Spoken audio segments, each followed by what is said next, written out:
여러분, 앞 시간에 우리 살펴보았던 내용들 한번 머릿속에 떠올려 보도록 하겠습니다. 잠깐 화장실 갔다 오면서 또 잊었을 수도 있어요.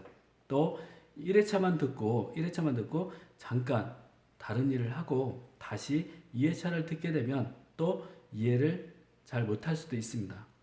자, 다시 살펴보면 형태에 따라서 주방을 나눌 수 있고 기능에 따라서 나눌 수 있다. 형태로 우리 네 가지로 분류해서 살펴보았고요.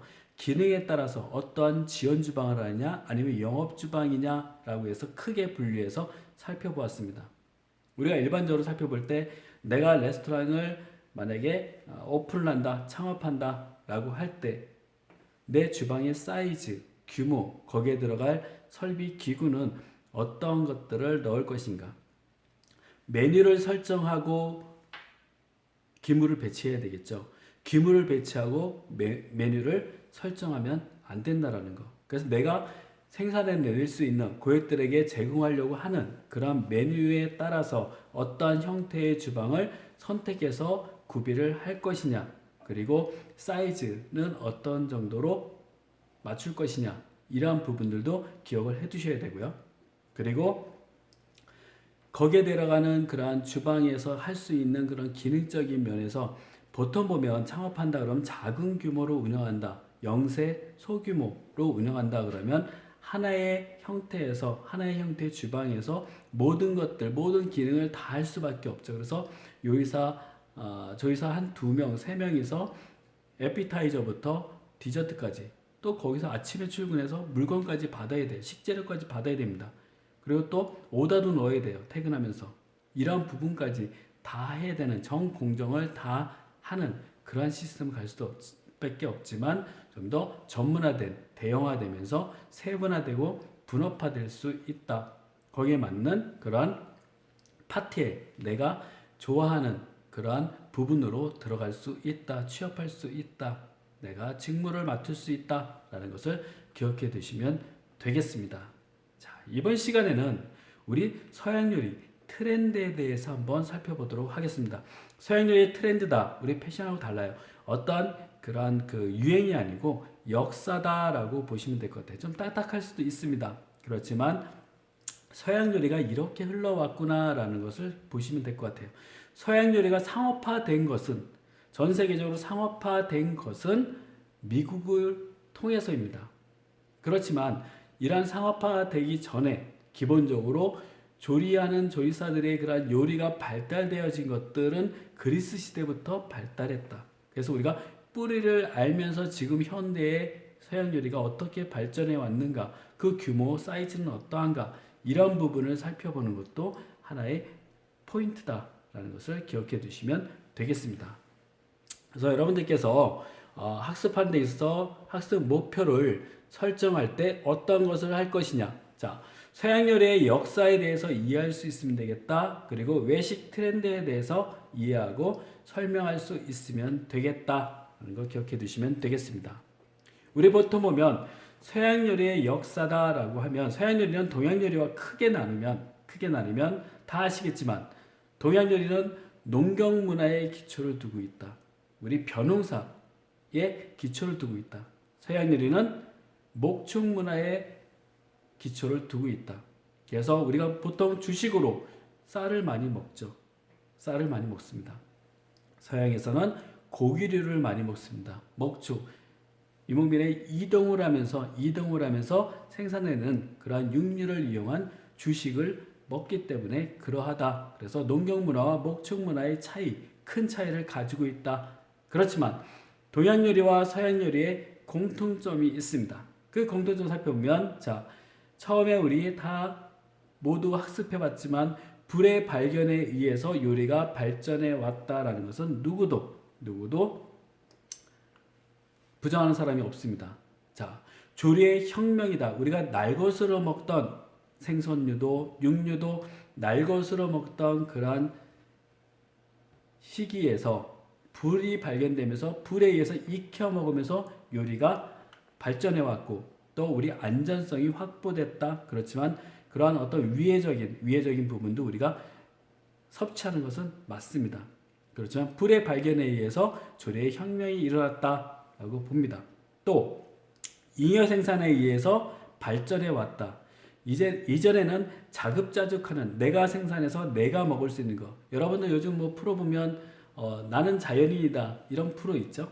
거기에 보면 산에서 많이 생산해서 다른 사람에게 제공하는 것을 생각하지 않고 내가 먹을 만큼 내가 쓸 만큼을 생산하고 지금은 그렇지만 이전에는 좀 더 그 재배 기술이 발달되지 않고 이런 병충해에 의해서 생산량이 많이 떨어졌기 때문에 더 많은 것을 생산해서 다른 부족, 다른 국가와 교류한다 이런 것들이 어려웠어요. 그렇지만 이러한 부분들 좀 더 발전해 가면서 이제는 교류가 생기고 거기에 따라서 교환 가치가 생기고 비즈니스화 되어지면서 이런 것들이 동서양 요리가 발전하기 시작했다. 화폐 가치와 즐기는 문화가 형성되면서 발전해 왔다라는 것 공통점입니다. 또 자연 극복입니다. 다양한 저장법에 의해서 좀 더 오래 보관할 수 있는 방법들을 연구하게 되고 서양에서도 우리 동양에서도 좀 더 선선한 곳, 뭐 동굴에 보관한다든지 아니면 우리 그 땅속에 보관하다든지 다양한 방법에 의해서 좀 더 오래 보관하고 그리고 그런 보존력에 의해서 오래 먹을 수 있는 그러한 형태를 가질 수 있는 방법이 발전했는데 그러한 다양한 저장법에 의해서 그렇게 발전해 왔다라고 볼 수 있습니다. 그리고 또 요즘에야 뭐 여러분 다 아시겠지만 냉장, 냉동시설 또 급속냉동, 급속냉장 다 이런 시설들이 있기 때문에 좀 더 안전성이 확보된 그러한 식품을 우리가 섭취할 수 있는 그러한 상황, 그러한 발전 형태가 오고 있다. 모르겠습니다. 이제 이후에는 더 가공 기술이 발달해서 그냥 모든 영양소가 하나로 들어가 있는 그러한 그 알약처럼 되어 있는 것들을 섭취함으로써 우리가 모든 것을 영양분을 흡수할 수 있는 그러한 시대가 올 수도 있겠습니다. 그렇지만 우리가 먹는 즐거움도 우리가 복 중에 하나이기 때문에 여러분들 그러한 부분들을 또 우리가 체크하면서 이렇게 가공 기술이 발달하면서 우리가 좀 더 편리하게 먹을 수 있는 간편식으로 즐길 수 있는 그러한 가공 기술의 발달 부분도 우리가 한번 고민해보고 생각해볼 필요가 있습니다. 또 동서양의 그런 공통점을 보면 이런 음식 문화의 발전 그리고 더 많은 식재를 보관하고 있고 더 보존력이 높고 더 많은 향신료를 쓰고 스파이스를 사용하고 이러함으로 해서 그러한 부족의 그 국가의 부와 권력이 상징이 되던 그런 시기가 있다. 지금도 마찬가지입니다. 더 많은 것들을 이용하고 더 많은 조리법, 더 많은 조리 방법 그리고 거기에 대해서 더 많은 메뉴를 생산할 수 있는 그런 기술을 가지고 있는 국가 아무래도 조금 낙후된 국가보다는 선진국에서 더 이러한 메뉴를 생산할 수 있는 그런 생산력을 가지고 있기 때문에 이렇게 발전해 왔다라는 것은 동서양 요리의 공통점이다라는 것을 여러분들이 기억을 해 두시면 되겠습니다. 우리가 또 살펴볼 것은 고대로 볼 때 우리 이집트 문화, 이집트의 그런 어떤 식문화를 어떻게 생각해 볼 것인가. 자, 고대 이집트 요리의 조리 방법이나 흔적은 남아있지 않아요. 그래서 이집트에 대해서 우리가 기본적으로 메뉴, 음식이 이렇다라는 것을 딱 짚어서 얘기할 수는 없지만 이러한 부분들, 벽화나 이러한 부분들 보면서 이때도 만들어서 사용했구나라는 것을 우리가 가늠해서 짐작할 수 있다. 그래서 상형 문자로 남겨진 피라미드와 벽화에 그려진 요리사들의 모습을 발견함으로써 고대 이전부터 요리가 발전되어 왔다는 것을 우리가 가늠할 수가 있는 거죠. 또 나일강을 중심으로 풍부한 식량으로 문화, 예술이 발전되었고 피라미드의 상형 문자에 새겨진 제빵 요리사들의 그러한 작업하는 그러한 벽화를 보면서 이 시대에도 제빵, 제과가 유명한 그러한 하나의 메뉴 그리고 직업이었다라는 것을 엿볼 수 있는 그러한 것은 있지만 이집트 시대의 어떤 음식 문화가 발전해왔다 이러한 기록이 없기 때문에 안타깝게도 이집트부터 벽화에 있는 그러한 형태를 보고 우리가 요리사가 있었고 요리를 해서 우리가 제공을 했구나 부를 축적했구나 음식을 섭취했구나라는 정도만 알 수가 있는 그러한 형태를 보인다라는 것 보시면 되겠습니다. 그 다음이 우리 페르시아 제국입니다. 화려한 연회나 축제 시에 오렌지를 껍질과 함께 설탕에 졸인 우리 머멀레이드라고 얘기하죠. 그래서 이 머멀레이드를 만들어서 포도주 등과 함께 같이 먹었던 그러한 시기이다. 그래서 아시리아와의 그런 왕인 우리 사르다팔로스는 세계 최초로 요리 대회를 열어서 우승한 자에게 많은 상금을 주어서 새로운 요리를 개발하게끔 발전시킨 그러한 왕이다라는 것도 여러분들이 기억을 해두시면 될 것 같아요. 그래서 이 페르시아 제국 때부터 요리 대회가 있었다. 이것도 놀랍지 않습니까? 그렇지만 이러한 어떤 경연, 조금 더 맛있는 것을 우리가 섭취하고 새로운 메뉴를 접하고 싶어하는 그러한 어떤 필요와 요구에 의해서 이러한 음식 문화도 발전해 갔다라는 것도 기억을 해두시면 좋을 것 같아요. 또 이러한 페르시아 제국 같이 이런 어떤 그리고 국력을 밖으로 과시하고자 하는 그러한 역할도 이런 요리를 주로 이용했다. 그래서 우리나라와 다르게 이런 서양에서는 조사들이 굉장히 대접을 극진히 받고 있는 것도 또 사실입니다. 뭐 지금도 여러분들 이제 아시겠죠? 아실 겁니다. 어떠한 신분, 어떠한 위치를 가지고 있는지 우리 요즘에는 워낙 커뮤니티가 잘 되어 있기 때문에 여러분들이 그러한 것들을 보면서 느낄 수가 있다. 예전에는 우리도 배고파서 만들던 그런 시대에서 지금은 다르죠. 배고파서 음식을 생산해내겠다, 먹을 거를 만드는 곳에서 내가 일을 하겠다, 그런 분들 없습니다. 다 우리 어려운 직종이다라고 생각하지만 내가 생각해낸, 내가 만들고 싶은 그러한 메뉴를 고객들이 먹었을 때, 고객들이 접했을 때, 고객들이 즐거워하고 행복을 느끼고 고객들이 거기에 대해서 삶의 만족감을 느낀다면 그것이 또한 우리가 생산해내는 그러한 요리에 대한 그러한 또 애정이지 않을까라는 부분을 한번 생각해 볼 필요가 있습니다. 자, 우리가 보통 요리 문화가 발전해 왔다라고 하면 고대 그리스 시대부터를 우리가 쭉 짚어서 얘기를 합니다. 자, 우리 하이드로벨이 있습니다. 발효시키지 않은 벌꿀을 물에 타서 마신 그런 음료입니다. 이후 포도 등이 재배되면서 와인으로 발전한 그러한 시기가 고대 그리스 시대다. 지중해성 기후로 포도와 올리브의 재배가 왕성했던 그러한 시기이다라는 것도 기억하시면 되겠어요. 또 바다로 둘러싸여 있기 때문에 풍부한 해산물을 이용한 요리가 많았다. 그렇지만 조금 더 오래 보존하고 살균시켜서 우리가 섭취할 수 있는 방법을 생각해내고 고안해내다 보니 염장법을 사용하던 시기가 바로 고대 그리스 시대부터 염장법을 사용했다는 것도 기억해 두시면 되겠습니다. 또 돼지고기와 양고기의 허브, 우리 오레가노 또는 큐민을 사용해서 절임 형태로 만들어서 먹었다. 이전에는 허브가 여러분들이 다 학습해 보셨겠지만 이 허브 또 뒤에 가서 우리 살펴볼 겁니다. 다음 차시에 살펴볼 건데 이 허브는 종류가 굉장히 다양하고 이전에는 약용식물입니다. 다 우리가 어떤 병이 났을 때 붙이거나 다려 마시거나 하던 그런 약용 작물이었지만 이러한 것들을 우리가 요리에 이용하면서 살균력과 보존력 그리고 특유의 허브가 가지고 있는 그런 향을 가미시킴으로써 더 풍미를 좋게 하고 풍부한 요리를 우리가 섭취할 수 있는, 그래서 우리 이전에 우리 서양 제국의 이러한 시대의 그러한 역사를 살펴볼 때 이런 전쟁이 허브를 더 많이 섭취하기 가지고 있으려는 확보하려는 그러한 제국들에 의한 그러한 힘의 겨름이었다라고도 얘기를 하는 분들도 있습니다. 자, 고대 그리스에 보면 귀족 사회에서 노예 제도를 통해서 요리를 분업화해서 이때부터 고대 그리스의 분업화가 이루어졌다.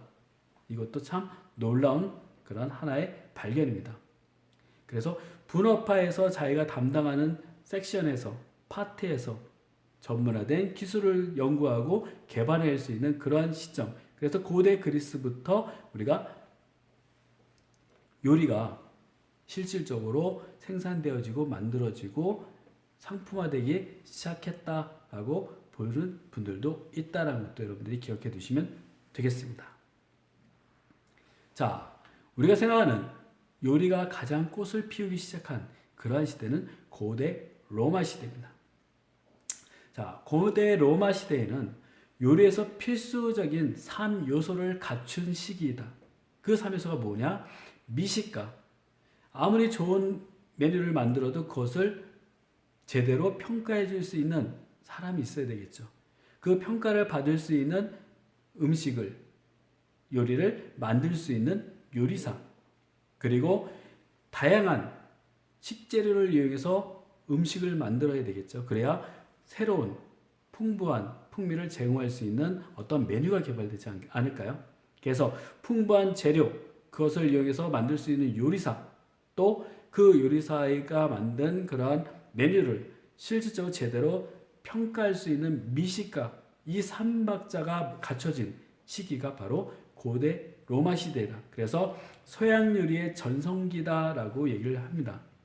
여러분들이 어떤 역사적인 그런 문화를 볼 때 고대 로마 황제 굉장히 거대하죠. 여러분들이 가보셔도 알겠지만 굉장히 웅대하다. 그리고 대식가들이다. 굉장히 많이 먹습니다. 그리고 작은 것보다는 큰 그런 문화를 가지고 있다. 요즘 우리가 지금 대면 수업을 하지 못하고 이렇게 비대면 수업을 하고 있는데 이러한 어떤 감염의 여파, 굉장히 어려움을 가지고 있는 국가이기도 합니다. 지금 현재 이탈리아죠. 이런 부분들 여러분들이 한번 눈여겨보면서, 그렇지만 그들이 가지고 있는 음식 문화는 이러하다라는 것도 한번 생각해 보면 좋을 것 같아요. 그리스의 풍부한 문화를 기반으로 하는 로마인들의 식습관에 덧붙여서 중국의 그러한 실크로드를 통한 아시아인들의 왕래, 그래서 이탈리아 요리의 그런 파스타, 면 요리, 스파게티, 여러분 들어보셨죠? 이 스파게티도 중국의 그런 실크로드를 타고 들어온 그런 면 문화가 전달되면서 쇼파스타에서 롱파스타로 이용해서 우리가 주로 요리를 하던 그러한 기술을 확보했다라고도 얘기를 합니다. 그래서 새로운 요리의 기술과 방법, 재료가 가미되었기 때문에 우리가 고대 로마 시대에 그런 음식 문화가 발전하지 않았나라고 얘기를 하고, 지금 모두가 부정하지 않습니다. 고대 로마 시대에 서양 요리를 전공한다라고 하면 고대 로마 시대에 가장 왕성하게 서양 요리가 발전하던 시기다라고 얘기를 합니다. 그리고 소스에 다양한 종류의 향신료를 사용한 것이 특징이다.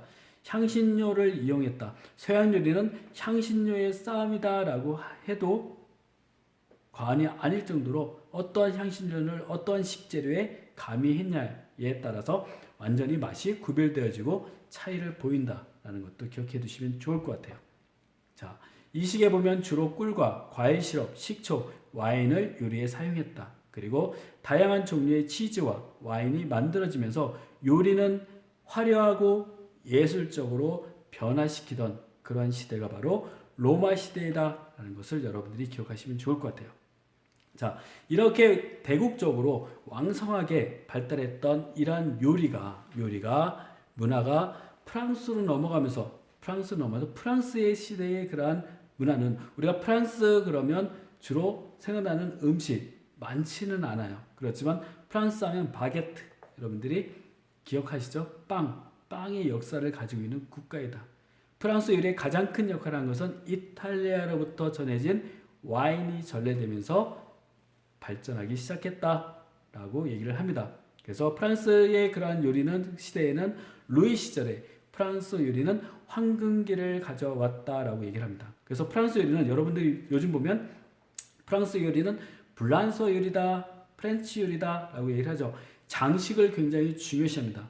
앞전에 봤던 이탈리아, 고대 로마의 음식 문화는 나눠 먹는 문화보다는 큼직큼직하게 샐러드도 나이프를 이용해서 잘라 먹는 그러한 음식 문화를 가지고 있다라고 한다면, 프랑스는 아기자기하게 그 장식 하나하나 포션에 굉장히 신중을 기하는 그러한 요리이다.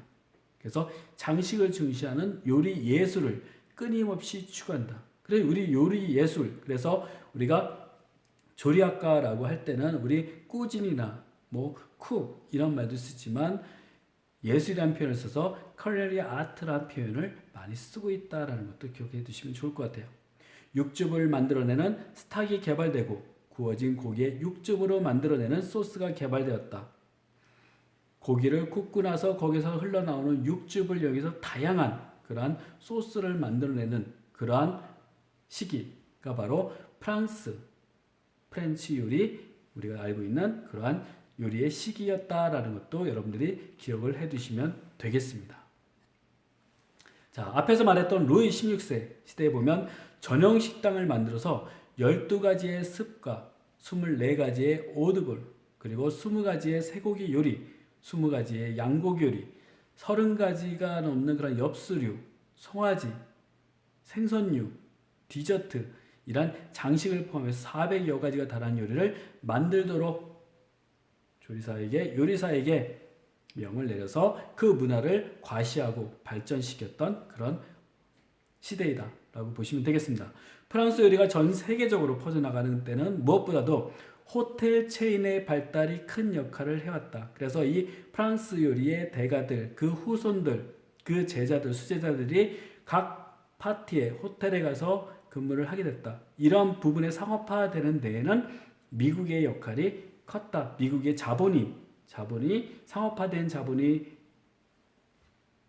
개입되면서 전 세계적으로 퍼져나가는 그런 문화를 가지게 되었다라고 보시면 되겠습니다. 그래서 여러분들이 대부분 기억하시는 인터내셔널 그런 그 체인 호텔들 보면 메리엇 아니면 워커힐 아니면 힐튼 이런 부분들, 이러한 그 호텔들에 보면 다 유명한 조리사들, 이러한 후손들, 수제자들이 다 포션해서 그 밑에 후배를 요리하는 데는 문화를 계승시키고 발전시켜가면서 지금까지 지속적으로 발전하고 있다. 그래서 우리가 프랑스 요리, 에스코피아라고 해요. 에스코피아 같은 유명한 조리장으로부터 요리를 전수받은 조리장들이 호텔 체인점망을 통해서 전 세계적으로 확산되었고 현재에도 왕성하게 활동을 하고 있다라고 여러분들이 보시면 되겠습니다. 국내에도 에스코피아의 그 모임이 있고 거기서 활동을 하고 있습니다. 자, 누벨 퀴진, 새로운 요리를 추구했다. 20세기 이후에는 새로운 요리를 추구한다. 그리고 고전의 예술적이고 이러한 기술들이 없어지는 게 아니고 계승 발전시켰다. 식재료 본연의 맛을 살려낸 단순하고 가벼운 새로운 방식의 요리로 추구되겠다. 여러분들이 지금 밖에 나가서 고객들이 요구하는 것들 보면 그 식재료가 가지고 있는 그 단순한 그 개별적인 맛에 고객들이 호응을 한다는 거. 그것도 기억해 두시면 좋을 것 같아요. 유지나 버터 대신에 우리가 건강을 생각하기 때문에 이런 유지나 버터 대신에 가벼운 소스를 사용하고 먹는 식감과 음식을 담아내는 과정들이 세심한 주의를 기울여줘야 된다. 신선하고 건강한 음식을 눈으로 즐기고 먹음으로써 병을 예방하고 또 치료하고 궁극적으로 건강한 삶을 지속시키는 것, 이런 부분이 우리가 해야 될 역할이고 우리가 뿌듯함을 느껴야 될 그런 자부심을 가져야 될 그런 파트이다라는 것도 여러분들이 기억해 두시면 좋을 것 같습니다. 자, 앞에서 살펴봤던 내용들을 역사를 쭉 보면서 외식 산업이란 무엇이냐? 우리나라의 외식 산업 70년대 말부터 외식 산업이란 표현이 사용되었다.